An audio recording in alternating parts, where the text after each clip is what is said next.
Assalamualaikum warahmatullahi wabarakatuh. Selamat siang, adik-adik mahasiswa yang selalu sehat dan dirahmati Allah, Tuhan Yang Maha Esa ya. Baiklah, dalam pembelajaran kita semester ini adalah terkait dengan komunikasi organisasi yang lebih spesifik ke arah mata kuliah PR dan manajemen risiko ya. Di mana dalam eh, Fakultas Komunikasi saya eh, pernah mengajar mata kuliah komunikasi politik, komunikasi dan perubahan sosial, serta saat ini dalam tahun 2026 ini mengajar mata kuliah PR dan manajemen risiko ya. Baiklah, tentu kita ingin mahasiswa yang budiman yang menempuh pendidikan S1 Ilmu Komunikasi ingin mendapatkan hasil yang maksimal dari pembelajaran ini ya.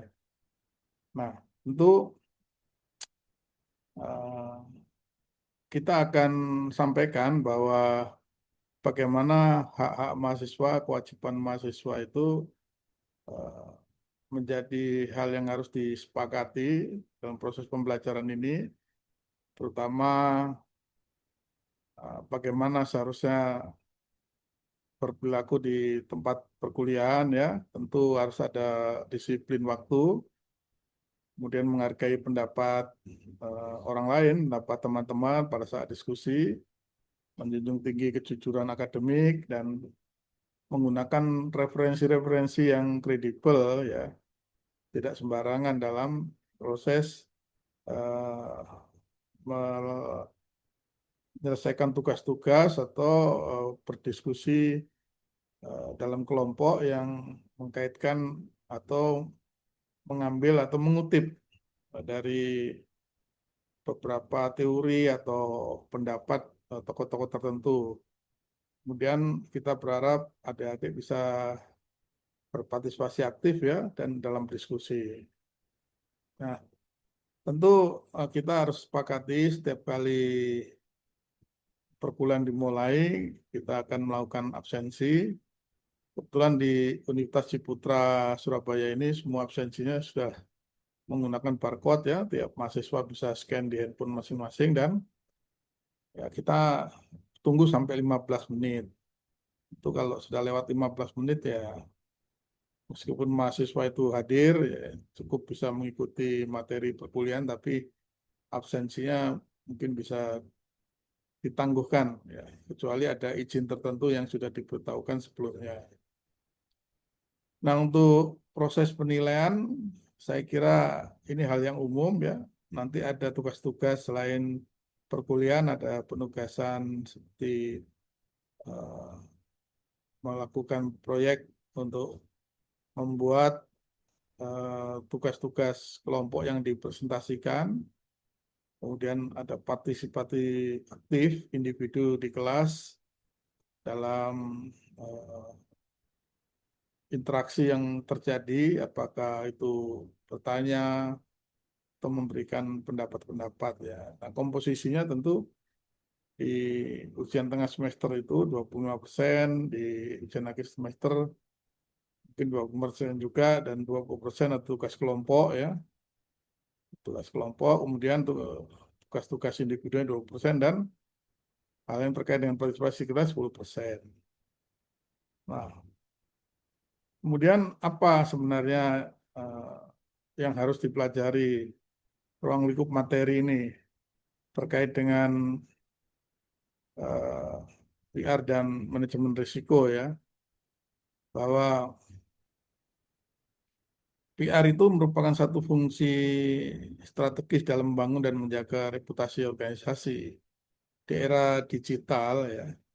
Setiap organisasi menghadapi risiko komunikasi yang dapat eh, berkembang menjadi satu krisis dalam waktu yang singkat. Nah, seorang sarjana lulusan komunikasi perlu mendapatkan kemampuan untuk mengelola hubungan dengan publik sekaligus mengantisipasi berbagai risiko komunikasi. Capaian apa yang harus didapatkan oleh mahasiswa? Yaitu tentu mahasiswa harus memahami ya konsep dasar public relation, menjelaskan fungsi dan peran strategis public relation dalam organisasi, mengidentifikasi eh, berbagai jenis risiko komunikasi dan risiko reputasi. Juga harus bisa menyusun strategi komunikasi untuk mencegah dan menangani krisis, kemudian menerapkan etika dan profesionalisme dalam praktek kehumasan ya. Ini ada hubungannya dengan tugas-tugas yang diembankan oleh masing-masing individu nanti. Kemudian eh, ruang lingkup materinya tentu kita akan belajar tentang konsep dasar public relation, sejarah dan perkembangannya, fungsi, peran, dan tugas praktisi public relation, stakeholder, dan public organisasi, corporate image, corporate identity, dan corporate reputation. Juga media relation, community relation, digital public, isu ya, digital public relation ya. Kemudian manajemen isu, manajemen risiko komunikasi, krisis communication, manajemen reputasi, etika profesi, public relation. Nah, mahasiswa akhirnya akan mendapatkan satu kemampuan, kompetensi setelah mendapatkan materi ini ya, kemampuan berkomunikasinya secara lisan dan tulisan menjadi lancar ya, public speaking dan presentasinya bagus, penulisan siaran pers ya, mampu membuat press release, menyusun media kit, analisis opini publiknya bagus, dan problem solving dan pengambilan perusahaannya sudah oke, berpikir strategis dan tentu kerjasama tim ya dengan kelompok. Apa yang harus dipahami dalam manajemen risiko? Ya, tentu risiko tidak selalu dapat dihindari, tetapi dapat dipetakan dan dikelola. Krisis seringkali muncul akibat komunikasi yang tidak efektif. Kecepatan, ketepatan, transparansi, dan empati menjadi kunci dalam komunikasi krisis.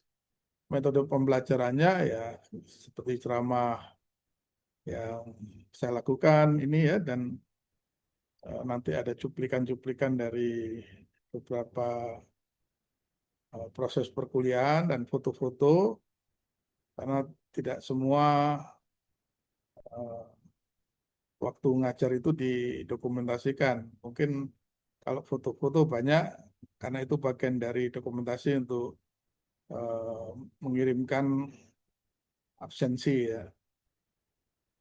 Nah, etika perkuliahan itu tentu harus dipahami sebagai kewajiban yang harus dilakukan oleh mahasiswa.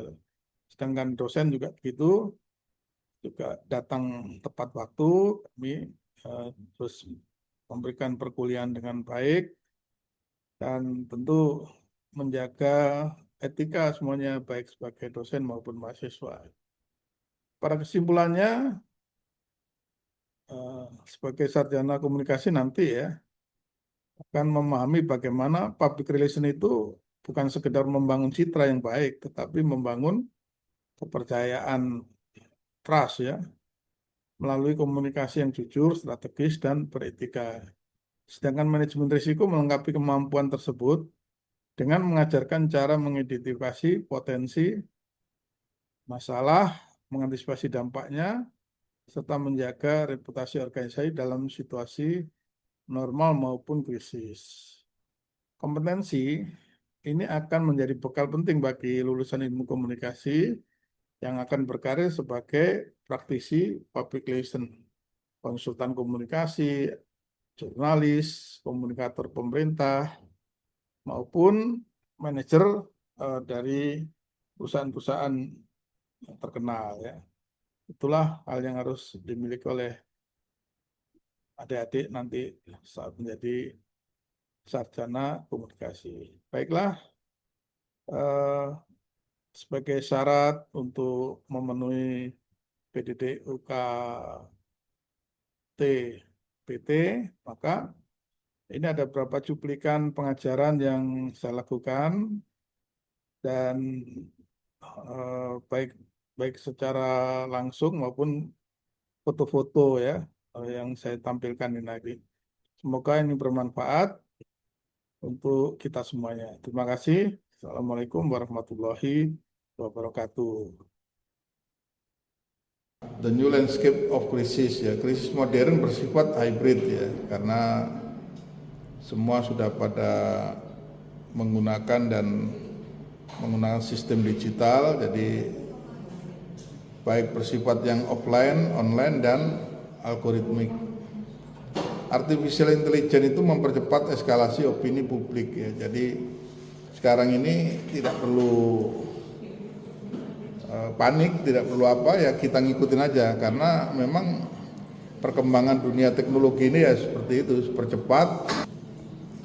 Digital aktivisme dan cancel culture mempengaruhi reputasi organisasi ya. Jadi memang dalam hal budaya kerja ya itu, kemudian aktivitas-aktivitas yang dilakukan secara digital, kemampuan SDM-nya, teknologinya yang dipakai, perangkatnya yang canggih atau yang kurang itu mempengaruhi. Jadi sekarang ini tinggal menyesuaikan kebutuhan. Kalau pada saat kita memenuhi kebutuhan digital dengan perangkat yang canggih, yang mengeluarkan uang banyak, ya tentu akan mendapatkan akses maupun percepatan informasi yang lebih cepat ya, dahsyat. Krisis saat ini bergerak dalam hitungan menit, bukan hari ya, bahkan mungkin bisa detik atau yang lebih cepat ya, karena setiap kali kita mendapatkan update informasi di mana sudah di share dan diviralkan, kemudian sudah dilakukan banyak tanggapan dan kemungkinan juga ketumpuk oleh berita lainnya dalam waktu beberapa menit dan lain-lainnya. Nah, ini adalah krisis intelligence system. Jadi organisasi menggunakan big data untuk mendeteksi potensi krisis ya. Social listening membantu membaca sentimen publik. Kemudian analysis digunakan untuk memprediksi eskalasi isu. Jadi isu itu kalau penyerangnya yang membuat isu itu ofensif ya, itu kalau kita nggak hadang ya dia akan terus menyerang dan memberikan target untuk bisa mendelegitimasi atau mendiskreditkan apa yang menjadi keunggulan kita, keunggulan perusahaan kita, keunggulan masing-masing manajerialnya.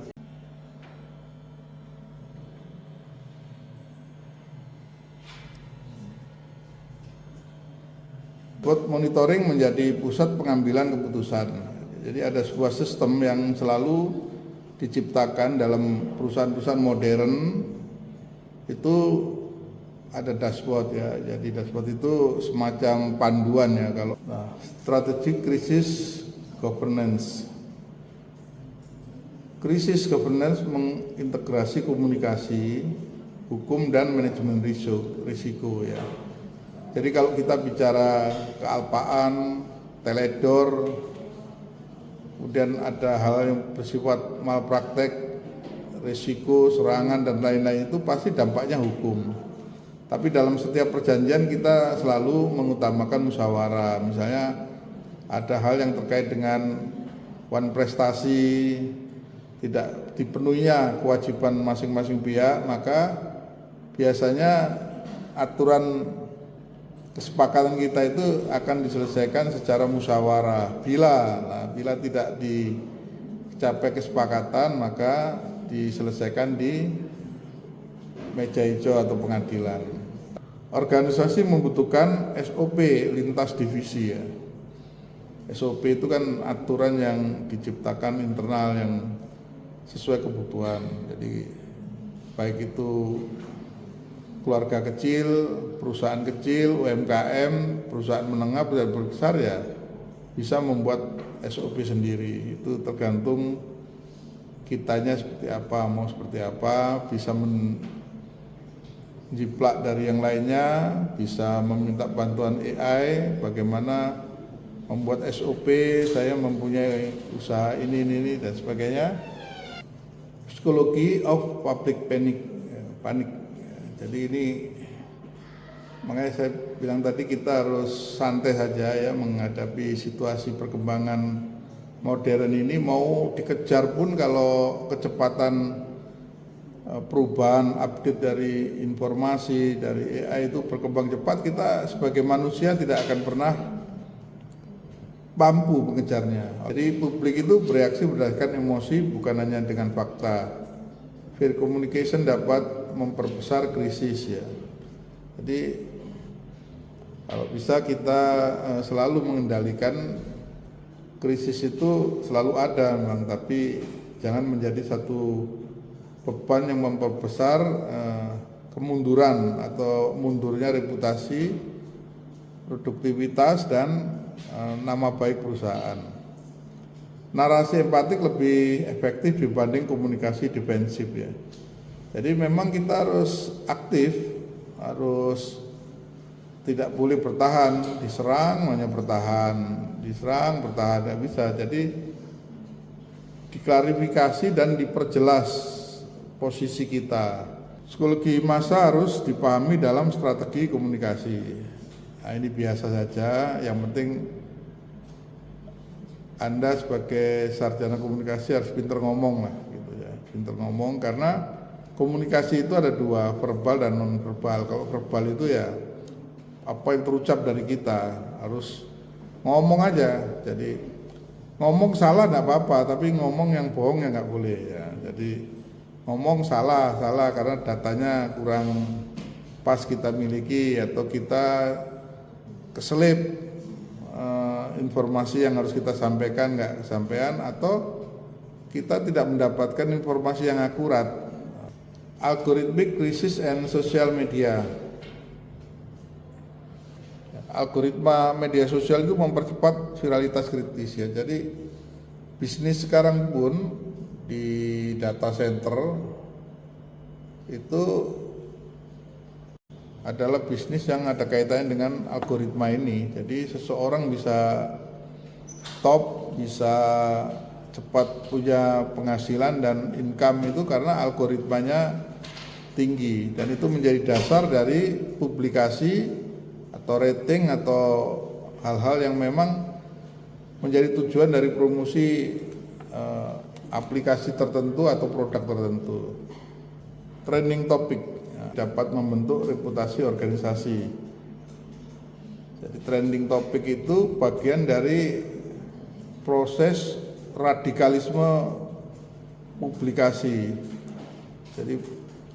Jadi publikasi yang biasa konvensional terus menggunakan dana besar itu nggak menjamin mencapai target. Justru dengan media sosial tanpa biaya besar mampu meng-create kontennya bagus, terus terviralisasi dari trending, biaya murah tapi mendapatkan efek yang baik. Both dan fake accounts dapat memperkeruh situasi. Jadi memang ini ya, pokoknya kita selaku sarjana komunikasi ya jalan saja. Jadi yang penting kita bisa ikut terus, update terus dalam perkembangan teknologi, dalam perkembangan digitalisasi. Kita tidak mungkin mengikuti satu persatu kemauan mereka pihak luar. Organisasi harus memahami platform communication dinamik ya. Jadi kita, yang saya sampaikan tadi, seorang komunikator atau kita yang diberi tugas sebagai orang yang akan memberikan komunikasi publik, komunikasi massa, ya tentu harus memahami dinamika yang terjadi di komunikasi itu. Kita harus menjadi orang yang dinamis, sering memberi masukan kepada internal perusahaan baik pimpinan dan menjelaskan pada karyawan. Cross culture crisis communication, respon krisis berbeda di setiap budaya. Nah itu, jadi sekarang santai mawon, kata orang Jawa, santai saja, ikuti apa yang menjadi prinsip-prinsip perusahaan, kata hati dan lingkungan kerja. Bahasa, simbol dan nilai sosial mempengaruhi interpretasi publik. Ya, kita harus melatih diri untuk mengikuti apa yang menjadi kemauan dari publik itu sendiri. Jadi kalau kita di satu daerah yang dengan bahasanya tertentu yang dominan, kadang kita harus pintar-pintarnya mengambil hati untuk selain bahasa Indonesia ada bahasa-bahasa tertentu yang diaturkan ya. Misalnya kalau di Sunda ya Sampurasun, kalau di Madura mungkin terakhirnya Kelangkong ya. Jadi ada diksi-diksi, ucapan-ucapan pembuka atau penutup atau apa gitu untuk membangun psikologis.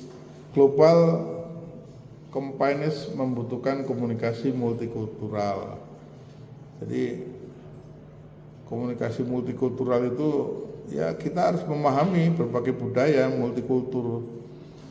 Budaya Nusantara ini baik segi rasnya ya, ras, agamanya ada banyak, suku-sukunya dan sebagainya. Justru kita tadi itu harus memahami lingkungan dari budaya tersebut. Kesalahan budaya dapat memperbesar konflik reputasi. Nah, kesalahan budaya itu maksudnya ya kita nggak memahami budaya itu. Jadi budaya itu kan sebuah cermin masyarakat setempat terhadap kehidupannya, tradisinya, baik dari tradisi perilaku, bahasanya berbeda, mungkin juga custom ya, pakaian seragamnya atau sehari-harinya seperti apa itu berbeda. Jadi kita harus memahami seperti itu. Krisis etik and transparency.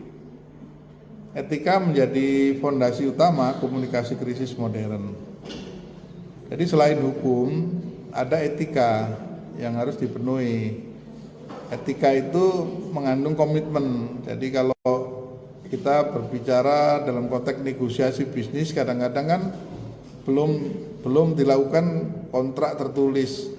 Tapi sudah ada pembicaraan tentang bagaimana kesepakatan harga, kesepakatan pengiriman, kesepakatan jadwal, itu semuanya harus dipenuhi ya, walaupun belum tertuang dalam aturan bisnis. Jadi itu membangun trust, kepercayaan. Nah, etikanya ya gara-gara nanti ada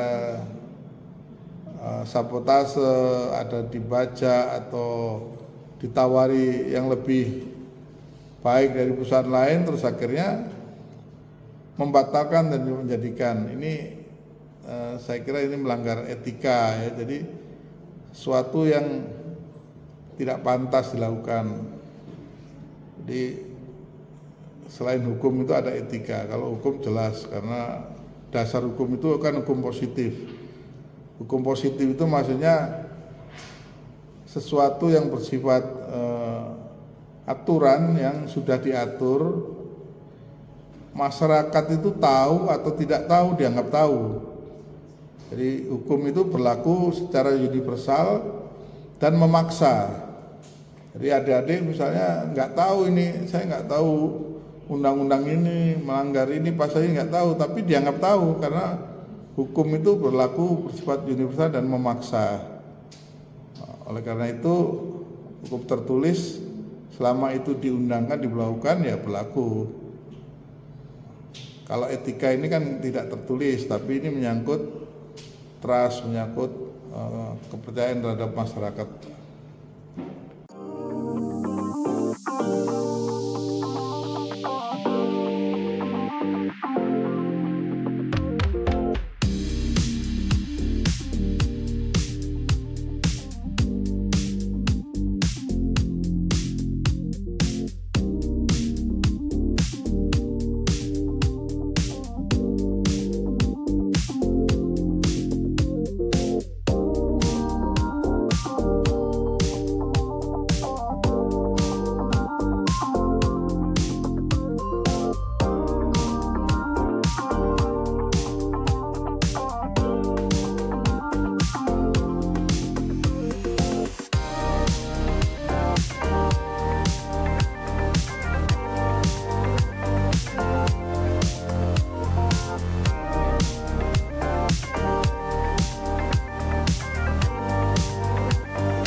demikianlah para mahasiswa, Bapak Ibu sekalian yang melihat video ini adalah bagian dari pembelajaran yang saya lakukan di Universitas Ciputra Surabaya di Fakultas Ilmu Komunikasi dan Media, ya, khususnya di mata kuliah Public Relation dan Manajemen Risiko. Semoga bermanfaat dan semoga kita selalu dalam keberkahan Tuhan Yang Maha Esa. Salam komunikasi dan sampai jumpa di lain kesempatan. Assalamualaikum warahmatullahi wabarakatuh.